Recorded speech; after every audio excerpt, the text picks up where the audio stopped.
Mga kwentong sivap, ang alamat ng smooth sayer. Patapos na ang unang araw ng klase, isang buong araw na hitik sa mga payo ukol sa pagiging tapat, tiwala sa sariling pagkatao, na hindi dapat masilaw sa pera, kundi ay dapat manaig palagi ang dapat na makakabuti para sa karamihan. Sabi nga nila, dapat daw ay itanim sa puso ang sivap culture, which is a culture of sharing, giving, loving, and caring. Pero, nung nag-wrap up ang session, aba ay, teka, nag-iiba ang kanyang anyo. Akala ko ba extracurricular course lang ito? Pero ang daming homework. Di biro din ang mga ipinapagawa. Pagkatapos ng unang session namin, mag-isip daw kami ng voice brand at logo para daw mag-establish ng identity. Okay, gets ko naman yon kasi lahat ng trainers at CVAP graduates, meron silang moniker o nickname na sarili. Kaya lang, dapat daw related yung brand sa mga katagang voice or sound. Ano naman kaya ang gagamitin kong pangalan? Ilang gabi ko rin pinag-isipan.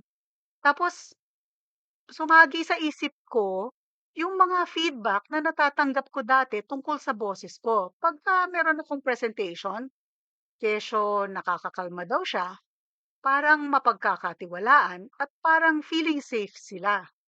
Kaya naisip ko tuloy na dapat meron ding component siguro na pa-mysterious effect dapat yung pangalan. Yung parang merong magic spell para kaya kang papaniwalain sa mga sinasabi. Kaya naisip ko naman ngayon yung mga diwata. Sa hindi nakakaalam, sa Filipino folklore, ang diwata ay mga goddesses or nature spirits na sumasakop o nag-aalaga sa isang bundok o kaya sa kagubatan. Sila ay mababait at kadalasan ay tumutulong sa mga tao. Maganda yata yun ah. Kaya lang ang problema, walang connection sa voice or sound yung pangalang diwata. Besides, sabi ng mga trainers at mentors, minsan merong mga opportunities na international ang trabaho. Kaya mas maganda siguro kung English ang gagawin kong brand. So anyway, isip-isip uli. Tapos, natandaan ko yung salitang soothsayer. Ito naman ay Old English word commonly used in the 17th century. Pagka binasa mo sa diksyonaryo, literal na ibig sabihin niya na nagsasabi ng totoo kasi sooth in those days meant truth. Powerful itong mga soothsayer nung mga panahon noon kasi nakaka-predict daw sila ng future. Meron silang taglay na iba't ibang kaalaman. Ika nga ay taglay nila ang intuition, intelligence, at magic.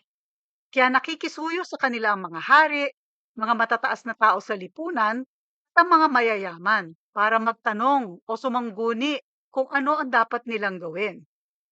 Ayos! Powerful! Shoot na shoot dun sa konseptong hinahanap ko. Soothsayer. Pwede. Pwede, pero siguro baka mas maganda gawin ko na lang smooth sayer. Para swabe ang dating, pwedeng malumanay pero masarap pakinggan, may laman ang sinasabi pero hindi threatening, tapat at mapagkakatiwalaan. Smooth sayer. Sige, okay na ako. Sold na ako. At diyan, mga giliw kong tagapakinig, diyan nagtatapos ang aking kwentong sivap para sa linggong ito.